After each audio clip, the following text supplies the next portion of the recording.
Crypto currency மோசடியில் கடந்த 6 மாதங்களாக தலைமறைவாக இருந்த தொழிலதிபர் பாபு என்கிற சைது உஸ்மானை புதுச்சேரி சைபர் கிரைம் போலீசார் கைது செய்து அவரிடமிருந்து 1.5 கோடி மதிப்பிலான சொகுசு காரை பறிமுதல் செய்தனர். கடந்த வருடம் லாஸ்பேட்டை சேர்ந்த அசோகன் என்பவர் கிரிப்டோ கரன்சி மோசடி மூலம் 93 லட்சம் ரூபாய் பணத்தை முதலீடு செய்து பின்னர் அந்த பணத்தை அவர்களால் எடுக்க முடியாமலும் அவர்களுக்கு போட்ட பணம் கூட கிடைக்க முடியாமல் கிரிப்டோ கரன்சியாக கூட வாங்க முடியாமல் பணத்தை நஷ்டப்படுத்திவிட்டார்கள். மற்றும் அதன் தொடர்ச்சியாக 8 நபர்கள் இதே ஹாஸ்கோ கம்பெனியில் முதலீடு செய்து பணத்தை இழந்துவிட்டோம் என்று மொத்தமாக 2.5 கோடி ரூபாய்க்கு புகார் வரவே அது சம்பந்தமாக முதுநிலை காவல் கண்காணிப்பாளர் நாகசைத்தன்யா மற்றும் காவல் கண்காணிப்பாளர் பாஸ்கரன் உத்தரவின் பெயர்கள் ஆய்வாளர் கீர்த்தி வழக்கு பதிவு செய்து விசாரணை மேற்கொண்டனர்.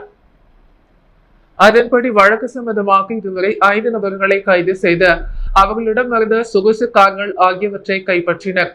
மேலும் இந்த வழக்கில் கடந்த 6 மாதங்களாக தலைமறைவாக இருந்த தொழிலதிபர் பாபு என்கிற சைது உஸ்மானை ஆய்வாளர்கள் தியாகராஜன், கீர்த்தி மற்றும் தலைமை காவலர் மணிமொழி, காவலர்கள் அரவிந்தன், நந்தகுமார் என்ற தனிப்படை போலீசாரால் நேற்று மாலை கோயம்புத்தூரில் வைத்து கைது செய்யப்பட்டார். மேலும் மேற்படி வழக்கில் புதுச்சேரியைச் சேர்ந்த 9 நபர்கள் 2 கோடியே 50 லட்சம் ரூபாய் பணத்தை முதலீடு செய்ததன் மூலம் பணத்தை இழந்திருக்கின்றார்கள். இந்தியா முழுவதும் 100 கோடி ரூபாய்க்கு மேல் ஆஸ்பே என்ற கிரிப்டோ கரன்சியை உருவாக்கி பொதுமக்களிடமிருந்து பணத்தை வசூல் செய்த ஒரே நாளில் கிரிப்டோ கரன்சியை மதிப்பில்லாமல் செய்த பணத்தை 10க்கும் மேற்பட்ட நபர்கள் மோசடி செய்துவிட்டதாக வந்த புகார் சம்பந்தமாக இந்தியா முழுவதும் இவர்கள் மீது வழக்கு பதிவு செய்து விசாரணை செய்து வந்த நிலையில் முதன்முறையாக புதுச்சேரி போலீசார் சைது உஸ்மான் என்பவரை கைது செய்துள்ளனர். மேலும் இது சம்பந்தமாக இந்த வழக்கில் 5க்கும் மேற்பட்ட நபர்களை போலீசார் தேடி வருகின்றனர். இவர்கள் மீது 5 மாநிலங்களில் வழக்கு பதிவு செய்து தேடி வருவது குறிப்பிடத்தக்கது. மேலும் சையத் உஸ்மானை கைது செய்த அவரிடமிருந்து 1.5 கோடி ரூபாய் மதிப்புள்ள சொகுசு கார் ஒன்று பறிமுதல் செய்யப்பட்டுள்ளது. இது சம்பந்தமாக புதுச்சேரி இணைய வழி முதுநிலை காவல் கண்காணிப்பாளர் நாகசைதன்யா பொதுமக்களுக்கு எச்சரிக்கை செய்வது என்னவென்றால், இணைய வழியில் வருகின்ற எந்த ஒரு முதலீடு, கிரிப்டோ கரன்சி, வெளிநாடு வேலை வாய்ப்பு போன்றவற்றை நம்பி பணத்தை செலுத்தி ஏமாற வேண்டாம்.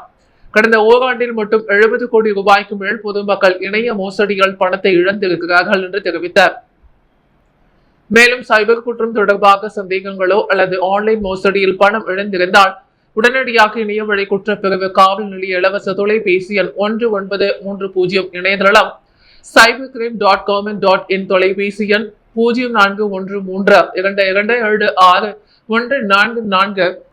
9489205246 என்ற எண்ணை தொடர்பு கொள்ளலாம் என்றார். அரசுக்கு நல்ல பெயர் கிடைப்பதால் வயிற்றெரிச்சலால் ஆதாரமற்ற தகவலை நாராயணசாமி பரப்புகிறார் என உள்துறை அமைச்சர் நமச்சிவாயம் தெரிவித்துள்ளார். புதுச்சேரி வந்த மத்திய தொழிலாளர் வேலைவாய்ப்பு மற்றும் இளைஞர் நல அமைச்சகம் மன்சுக் மாண்டவியாவை கார் வரை சென்ற வழி அனுப்பும் போது ரகசியமாக துணைநிலை ஆளுநரை மாற்ற வேண்டும் என முதல்வர் ரங்கசாமி வைத்த கோரிக்கையை மத்திய அமைச்சர் நிராகரித்துள்ளார் என முன்னாள் முதல்வர் நாராயணசாமி கடந்த 15ஆம் தேதி தெரிவித்திருந்தார். ஆனால் இதற்கு உள்துறை அமைச்சர் நமச்சிவாயம் கடும் கண்டனத்தையும் மறுப்பையும் தெரிவித்துள்ளார். ஆளுநருக்கும் முதல்வருக்கும் எந்த மோதலும் இல்லை, அனைத்து திட்டங்களும் செயல்படுத்தப்படுகின்றன. ஆளுநரின் ஒத்துழைப்புடன் 90% பணிகள் நிறைவேற்றப்பட்டுள்ளன. இதனால் அரசுக்கு நல்ல பெயர் கிடைப்பதால் வயிற்று எரிச்சலால் ஆதாரமற்ற தகவலை நாராயணசாமி கூறியுள்ளார். இது கண்டிக்கத்தக்கது என உள்துறை அமைச்சர் நமச்சிவாயம் கூறியுள்ளார். புதுச்சேரி கடற்கரை சாலையில் நடைபெற்ற விழாவில் தடய அறிவியல் ஆய்வக வாகனத்தை துணைநிலை ஆளுநர் கைலாசநாதன், முதலமைச்சர் ரங்கசாமி ஆகியோர் புதுவை காவல்துறைக்கு ஒப்படைத்தனர். புதுச்சேரி காவல்துறைக்கு மத்திய அரசின் நிதியின் மூலம் ரூபாய் 65 லட்சம் செலவில் தடய அறிவியல் ஆய்வகம் வாகனம் வாங்கப்பட்டுள்ளன. இதனை புதுச்சேரி காவல்துறைக்கு ஒப்படைக்கும் நிகழ்ச்சி கடற்கரை சாலையில் நேற்று நடந்தது. இதில் கவர்னர் கைலாசநாதன், முதல்வர் ரங்கசாமி, உள்துறை அமைச்சர் நமச்சிவாயம், பொதுப்பணித்துறை அமைச்சர் லட்சுமி நாராயணன், டிஜிபி ஷாலினி சிங் ஆகியோர் கலந்து கொண்டு கொடி அசைத்து துவக்கி வைத்து வாகனத்தை காவல்துறையிடம் ஒப்படைத்தனர். தொடர்ந்து புதிய குற்றவியல் சட்டங்களின் நடைமுறைப்படி மோப்ப நாய்களின் உதவியுடன் வெடிகுண்டு கண்டறிதல் மற்றும் மறைத்து வைக்கப்பட்டிருக்கும் போதைப் பொருட்களை கண்டறியும் செயல்முறை செய்யப்பட்டது. பிறகு துப்பறியும் நாய் பிரிவின் சாகசங்கள் காவல்துறையின் மூலம் கண்காணிக்கப்பட்டது. நிகழ்ச்சியில் புதுச்சேரி உள்துறை சிறப்பு செயலர் கேசவன், டிஐஜி சத்யசுந்தரம் மற்றும் காவல்துறை உயர் அதிகாரிகள் கலந்து கொண்டனர். இந்த நடமாடும் தடய அறிவியல் வாகனம் மூலம் கொலை மற்றும் 7 ஆண்டுகள் சிறை தண்டனை உடைய குற்றங்கள் நடக்கும் இடங்களுக்கு உடனடியாக கொண்டு செல்லப்பட்டு தடயங்கள் சேகரிக்கப்பட்டு அந்த இடத்திலேயே விசாரணைக்கான முடிவுகள் தெரிவிக்கப்படும். கொலை நடந்த இடத்தில் உள்ள மனித ரத்தமா அல்லது விலங்குகள் ரத்தமா என கண்டறிய முடியும். மேலும் போலீசார் பறிமுதல் செய்யப்படும் போதைப் பொருட்கள் என்ன மாதிரியான போதைப் பொருள் என அந்த இடத்திலேயே சோதனை செய்து தெரிவிக்கப்படும். இதன் மூலம் புதுவையில் 95% ஆய்வக சோதனைகள் மேற்கொள்ளப்படும் வாய்ப்பு உள்ளது என்பது குறிப்பிடத்தக்கது. புதுச்சேரியில் நேற்று இரவு திடீரென சுரைக்காற்றுடன் பெய்த மழையால் ஆங்காங்கே சாலைகளில் மழைநீர் தேங்கி நின்றது. பல்வேறு இடங்களில் வேரோடு மரங்கள் சாய்ந்து விழுந்ததால் மின்சாரம் தடைபட்டது. புதுவையில் கோடை வெயில் பொதுமக்களை வாட்டி வதைத்து வருகிறது. கத்திரி வெயிலின் தாக்கம் குறையாமல் வெப்பம் அதிகரித்து வண்ணம் உள்ளது. நேற்று முன்தினம் புதுவையில் 106 டிகிரி வெயில் கொளுத்தியது. இதனால் பகல் வேளைகளில் பொதுமக்கள் வீட்டை விட்டு வெளியே வரவே தயங்குகின்றனர். நேற்று வெயிலின் அளவு 98.8 டிகிரி பதிவாகியிருந்தது. இதனால் பகல் நேரங்களில் அனல் காற்று வீசியது. இருந்த நிலையில் இரவு 10:30 மணி அளவில் திடீரென பலத்த சூறைக்காற்றுடன் இடி மின்னலுடன் மழை பெய்தது. சுமார் 1 மணி நேரம் தொடர்ந்து மழை பெய்தது. இதனால் நகர பகுதிகளின் சாலைகளில் மழைநீர் ஆங்காங்கே தேங்கி நின்றது. காற்றுடன் மழை பெய்ததால் பல இடங்களில் மரங்கள் வேரோடு சாய்ந்தன. ஆங்காங்கே மரக்கிளைகளும் முறிந்து விழுந்தன. இதனால் பல்வேறு இடங்களில் மின்சாரம் தடை செய்யப்பட்டது. மேலும் சிக்னல்களில் பொதுப்பணித்துறை சார்பில் அமைக்கப்பட்டுள்ள பசுமை பந்தலின் இரும்பு தூண்கள் முறிந்த சாலையில் விழுந்ததால் போக்குவரத்து தடைப்பட்டது.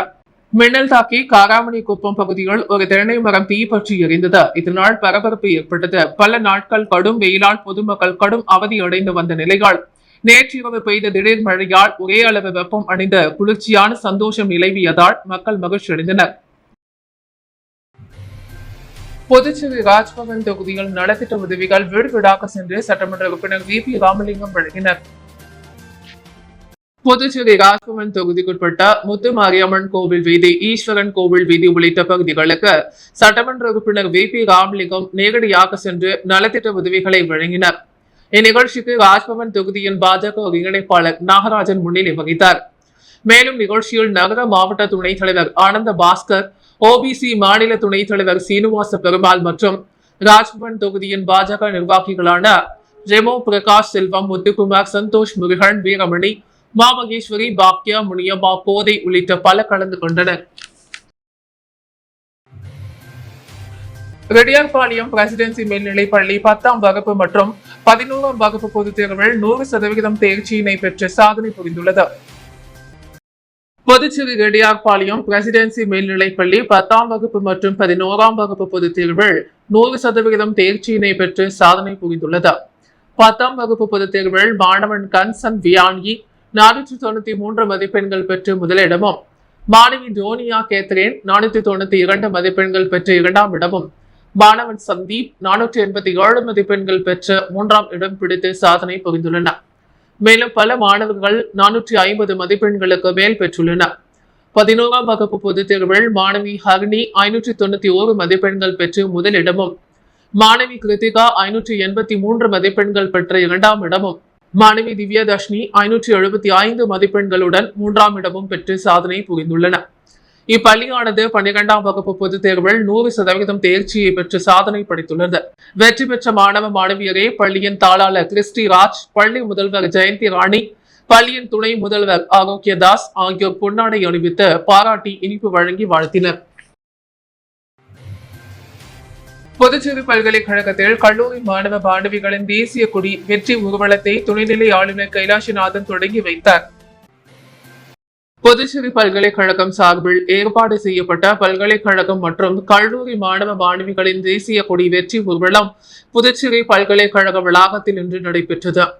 துணைநிலை ஆளுநர் கைலாசநாதன் கொடியசைத்து தொடங்கி வைத்தார். பஹல்காம் பயங்கரவாத தாக்குதலுக்கு பதிலடி தரும் விதமாக இந்திய ராணுவ வீரர்கள் தாக்குதல் நடத்திய இந்திய ராணுவத்தின் பலத்தை உலகத்திற்கு தெரியப்படுத்தினர்.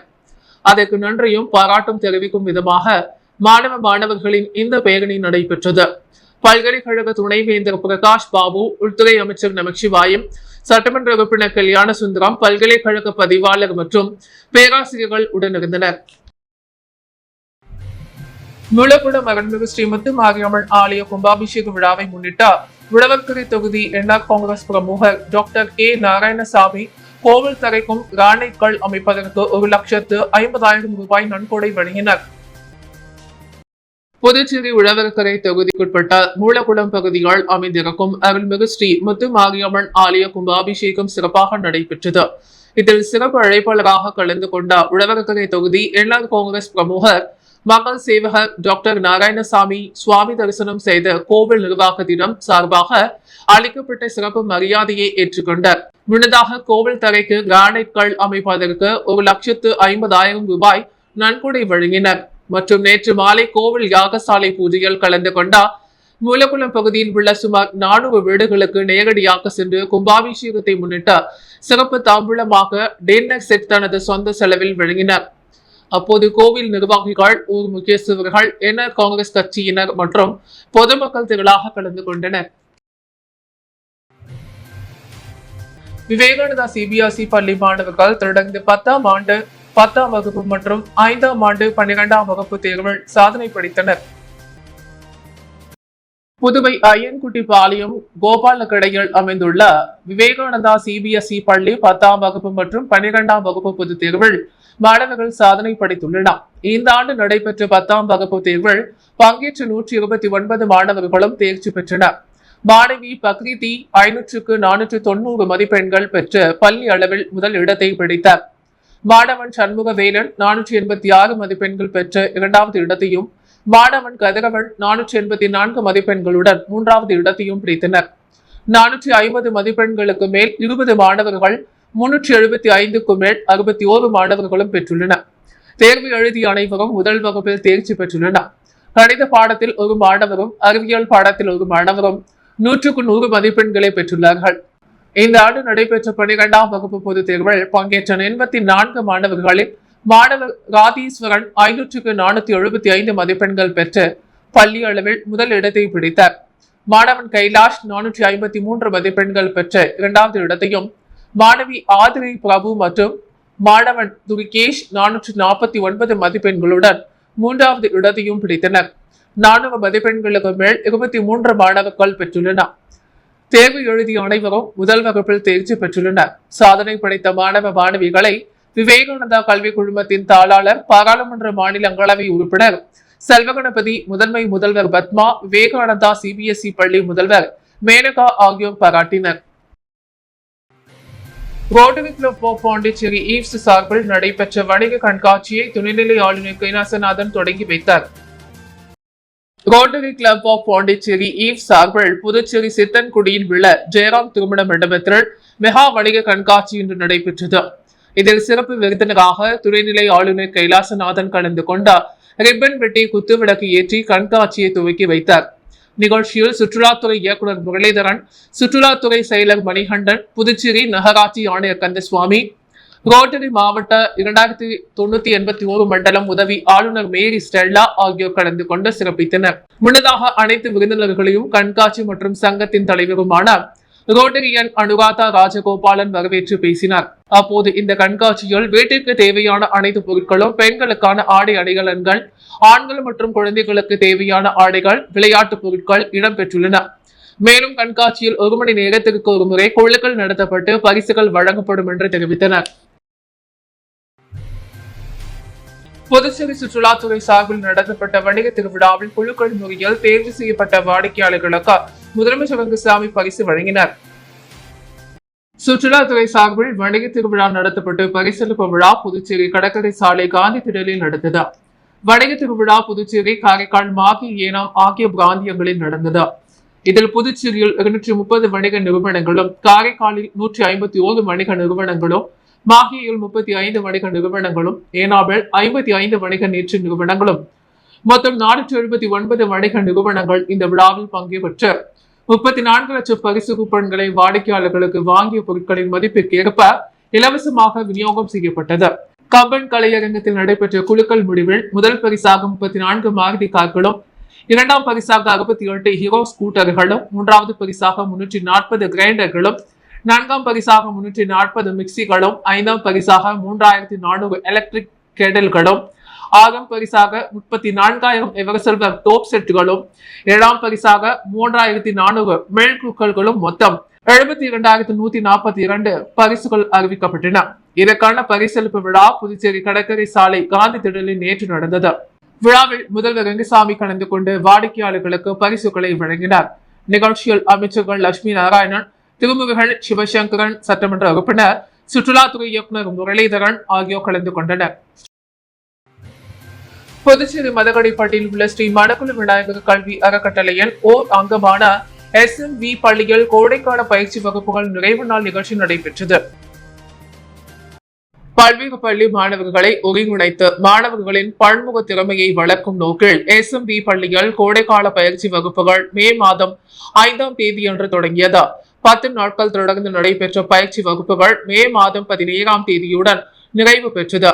இதில் வேளாண்மை மற்றும் தொடக்கக்கலை பயிற்சி, யோகா, அறிவியல், தொழில்நுட்பம், பொறியியல் மற்றும் கணிதம், கட்டிடக்கலை பயிற்சி, AI தொழில்நுட்பம், ட்ரோன் செயல் விளக்கம் பயிற்சி, குடைப்பந்து பயிற்சி, சுடுமண் சிற்ப கைவினை பொருட்கள் உருவாக்குதல் பயிற்சி போன்ற பல்வேறு விதமான பயிற்சிகள் மாணவர்களுக்கு திறம்பட பயிற்றுவிக்கப்பட்டன. இதில் மாணவர்கள் அனைவரும் மிகுந்த ஆர்வமுடன் பயிற்சி மேற்கொண்டனர். பயிற்சிகள் அனைத்தும் தங்களுக்கு மிகவும் பயனுள்ளதாக அமைந்தது என்று மாணவர்கள் பெருமிதத்துடன் கூறினர். பயிற்சியுள் மாணவர்கள் உருவாக்கிய கட்டிடக்கலை வரைபட மாதிரி மற்றும் சுடுமண் சிற்ப மண்பாட்ட படைப்புகள் அனைத்து காட்சிப்படுத்தப்பட்டிருந்தது. பயிற்சியில் பங்கு கொண்ட மாணவர்களுக்கு பள்ளியின் இணை செயலர் ஆர்கிடெக்ட் வேலாயுதம் மற்றும் பள்ளியின் முதல்வர் முனைவர் அனிதா சாந்தகுமார் ஆகியோர் இணைந்து கோடைக்கால பயிற்சி சான்றிதழ்களை வழங்கி சிறப்பித்தனர். நிகழ்ச்சிக்கான ஏற்பாடுகளை முதல்வர் மற்றும் துணை முதல்வர், நிர்வாக அலுவலர், ஆசிரியர்கள், அலுவலக ஊழியர்கள் ஆகியோர் செய்திருந்தனர். புதுச்சேரி பிளம் தொகுதிகள் ஸ்மார்ட் சிட்டி திட்டத்தில் கல்வெட்டு பாலம் சீரமைக்கும் பணியை தொகுதி சட்டமன்ற உறுப்பினர் அனிபால் கென்னடி ஆய்வு செய்தார். புதுச்சேரி பிளம் தொகுதிக்குட்பட்ட சுப்பையா சாலை பகுதிகள் பெரிய வாய்க்கால் மேலே ஸ்மார்ட் சிட்டி திட்டத்தின் கீழ் NBCC நிறுவனத்தின் மூலம் கல்வெட்டு பாலம் சீரமைக்கும் பணி நடைபெற்று வருகிறது. இந்த பணிகளை திமுக பிளம் தொகுதி சட்டமன்ற உறுப்பினர் அனிபால் கென்னடி நேரில் சென்று பார்வையிட்டு பணி முன்னேற்றத்தை ஆய்வு செய்தார். பெரிய வாய்க்கால் வழியாக தண்ணீர் விரைவாக வெளியேற கல்வெட்டு பாலத்தின் உயரம் அதிகரிக்கப்பட்டுள்ளது. பாலம் வேலையை வேகமாகவும் தரமாகவும் செய்து முடிக்க வேண்டும் என்ற சட்டமன்ற உறுப்பினர் ஸ்மார்ட் சிட்டி செயற்பொறியாளர் ரவிச்சந்திரன் CTOவை கேட்டுக்கொண்டார். அப்போது திமுக நிர்வாகிகள் பலர் உடனிருந்தனர். 10ஆம் வகுப்பு பொதுத் தேர்வில் ஹிமோக்லிட் பெண்கள் பள்ளி 100% தேர்ச்சி பெற்று சாதனை படைத்துள்ளது. மெஷின் வீதியில் உள்ள இமாக்குலேட் பெண்கள் மேல்நிலைப் பள்ளிகள் 2024-25ஆம் ஆண்டின் 10ஆம் வகுப்பு பொதுத் தேர்வை 369 மாணவர்கள் தேர்வு எழுதினர். இதில் அனைத்து மாணவிகளும் 100% தேர்ச்சி பெற்று பள்ளிக்கு பெருமை சேர்த்தனர். மிக நீண்ட நாட்களுக்கு பிறகு 100% தேர்ச்சி பெற்றமைக்காக ஆசிரியர்கள், உடன் அழைப்பாளர்கள் மிக நீண்ட நாட்களுக்கு பிறகு 100% தேர்ச்சி பெற்றமைக்காக ஆசிரியர்கள், உடன் உழைப்பாளர்கள் ஆகியோருக்கு பள்ளி முதல்வர் ஜான் ஹில்டா நமது நன்றியையும் வாழ்த்துக்களையும் தெரிவித்துக் கொண்டார். மாணவி சூர்யா பிரபா 489 மதிப்பெண்கள் பெற்று பள்ளியில் முதலிடமும், மாணவி ஹாஷிகா 488 மதிப்பெண்களும் பெற்று பள்ளியில் 2ஆம் இடமும், மாணவி நபீலா 485 மதிப்பெண்கள் பெற்று பள்ளியில் 3ஆம் இடமும் பெற்றனர். மாணவிகள் அனைவரையும் பள்ளி ஆசிரியர்கள் வாழ்த்தி கேக் வெட்டி கொண்டாடினர். இந்நிகழ்ச்சியில் மதர் ஜெய்சிந்தா, மேரி மற்றும் ஆசிரியர்கள் சேவியர் முதலாளோன் உடனிருந்து சிறப்பித்தனர். புதுவையின் அன்றாட நிகழ்வுகளை காண பாண்டி ஹெட்லைன்ஸ் யூடியூப் சேனலை சப்ஸ்கிரைப் பண்ணுங்க. தொடர்ந்து எங்களுடன் இணைந்திருக்க பக்கத்தில் உள்ள பெல் பட்டனை பிரஸ் பண்ணுங்க, லைக் பண்ணுங்க, ஷேர் பண்ணுங்க. என்றும் உங்களுடன் பாண்டி ஹெட்லைன்ஸ்.